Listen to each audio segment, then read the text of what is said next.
ఆంధ్రప్రదేశ్లో 222 అర్బన్ ఆసుపత్రులను చంద్రబాబు ప్రారంభించారు. పేదలకు కార్పొరేట్ వైద్య సేవలు, ఉచిత మందుల పంపిణీ ప్రభుత్వ లక్ష్యమన్నారు. అందరికీ మెరుగైన వైద్యం అందించేలా కృషి చేస్తామన్నారు చంద్రబాబు.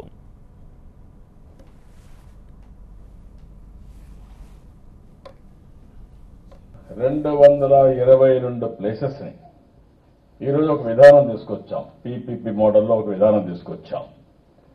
దీంట్లో ఈ వైద్య ధనుష్ హెల్త్ కేర్ ని 4 జిల్లాలు శ్రీకాకుళం, విజయనగరం, ఈస్ట్ గోదావరి, విశాఖపట్నం తీసుకున్నారు. 58 సెంటర్లు వాళ్ళు తీసుకున్నారు. ఇంక వాళ్ళకి వచ్చాయి. అపోలో హాస్పిటల్ ఎంటర్ప్రైజెస్ అందరికీ కోరుకుంటుంది. అపోలో అయితే బాగా చూస్తారు, అపోలో హాస్పిటల్ పోవాలి, ఇది మంచి కార్పొరేట్ హాస్పిటల్ అనే ఆలోచన ఉంటుంది. వాళ్లకు 9 జిల్లాలు వాళ్ళు కాంపిటీషన్లో వచ్చారు. 164 వచ్చాయి.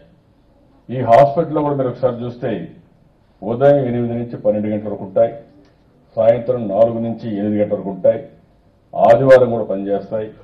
అదే మరి ఎప్పుడన్నా హాలిడేస్ ఉంటే, పబ్లిక్ హాలిడేస్ ఉంటే అప్పుడు కూడా పనిచేసే అవకాశం ఉంటుంది. ఎందుకంటే పేదవాళ్ళ హాలిడేస్లో సెలవులు రోజు వస్తారు కాబట్టి వాళ్ళకు అందుబాటులో పెట్టాలని చెప్పి దీన్ని అందుబాటులో పెట్టాం.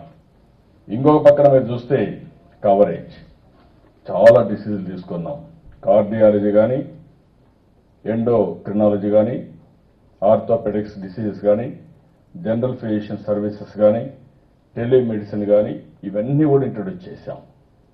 ఒక మామూలు వ్యక్తి హాస్పిటల్కి పోతే అతనికి ఆ హాస్పిటల్ ద్వారా ఆరోగ్య సమస్య పరిష్కారం కావాలనే ఉద్దేశంతోనే దీన్ని మనం చేసుకున్నాం.